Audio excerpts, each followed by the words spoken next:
Masih ingat Alam Mbah Dukun? Penyanyi terkenal era 2000-an, ini kabarnya sekarang. Sosok Alam Alatas, atau lebih dikenal dengan nama Alam Mbah Dukun sempat diperbincangkan oleh banyak orang.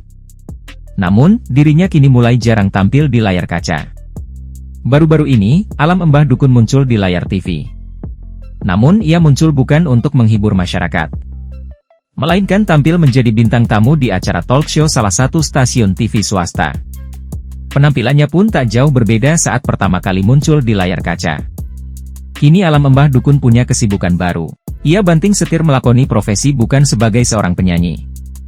Hal itu diungkap Alam saat jadi bintang tamu di acara Brownies yang tayang di kanal YouTube Trans TV Official, Jumat, 1 Maret 2024. Pada awalnya, Ruben Onsu menampilkan sebuah artikel tentang nasib Alam Mbah Dukun usai lama tak terdengar kabarnya.